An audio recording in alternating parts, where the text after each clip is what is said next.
penyelesaian aset bermasalah. Selama ini kan mungkin teman-teman juga dengar semua kan, aset bermasalah yang di baik pemerintah provinsi, kabupaten, kota di Sulawesi Tenggara ini cukup banyak yang masih belum selesai sampai dengan hari ini. Nah itu alhamdulillah satu persatu kita coba, kita urai, mudah-mudahan bisa segera terselesaikan.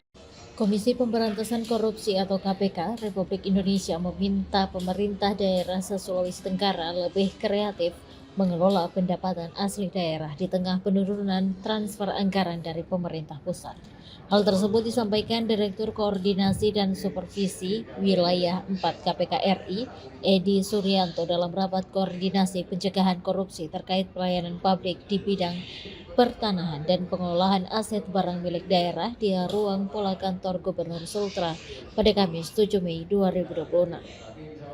Kegiatan tersebut dihadiri Bupati dan Wali Kota, Sekretaris Daerah, serta Kepala Kantor Pertanahan dari 17 kabupaten dan kota di Sultra.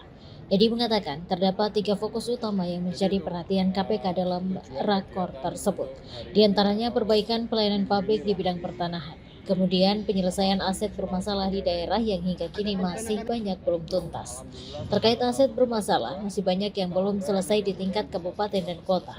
Namun alhamdulillah satu persatu mulai bisa dituntaskan. Setiap daerah tentu memiliki persoalan yang berbeda, kata Edi. Selain itu, PAD di Sultra yang dinilai memiliki potensi pendapatan yang besar, tetapi belum sepenuhnya dikelola secara maksimal untuk meningkatkan pemasukan daerah.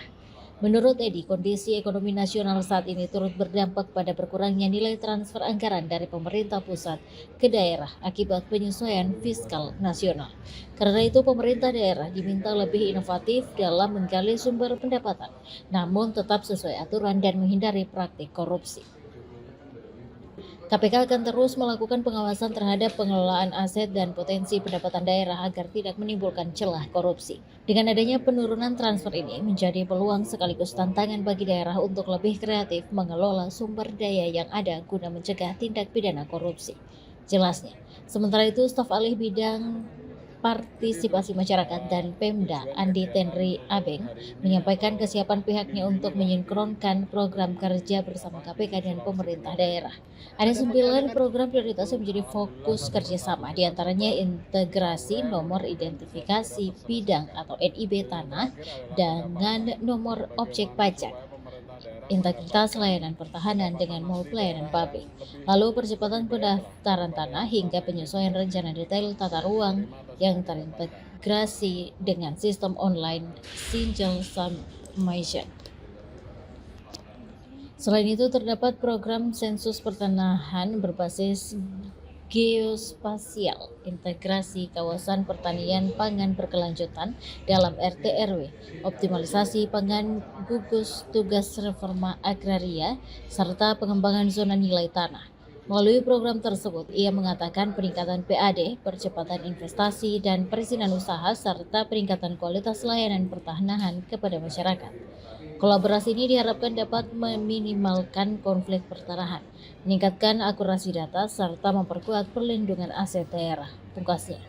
Dalam rakor tersebut juga dilakukan penandatanganan komitmen bersama pencegahan korupsi dan penguatan ekonomi daerah melalui transformasi layanan pertanahan dan tata ruang antara Kementerian ATR, BPN, KPK, Provinsi Sultra, dan pemerintah kabupaten dan kota se-Sultra. Pertama adalah pelayanan publik itu sendiri, tapi memang khusus di bidang pertanahan. Yang kedua adalah penyelesaian aset bermasalah. Selama ini kan mungkin teman-teman juga dengar semua kan, aset bermasalah yang di baik pemerintah provinsi, kabupaten, kota di Sulawesi Tenggara ini cukup banyak yang masih belum selesai sampai dengan hari ini. Nah itu alhamdulillah satu persatu kita coba, kita urai, mudah-mudahan bisa segera terselesaikan. Dan yang terakhir adalah pendapatan.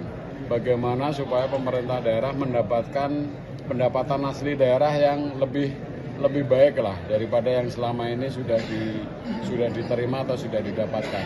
Jadi itu tujuan kegiatan untuk hari ini atau minggu inilah di Sulawesi Tenggara ini.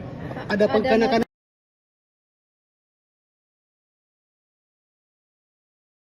PT Pelir Persero Unit Induk Pembangunan Sulawesi mulai menerapkan program Clean Energy Day sebagai bagian dari upaya mendorong budaya kerja yang lebih ramah lingkungan.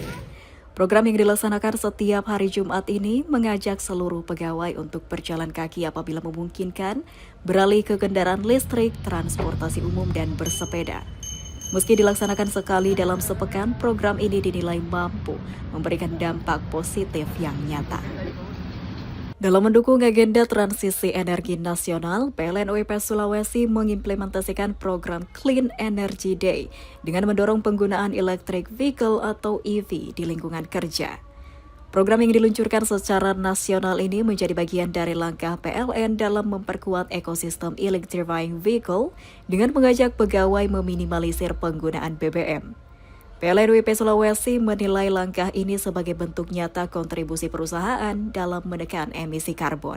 Download Tribun X sekarang, menghadirkan lokal menjadi Indonesia.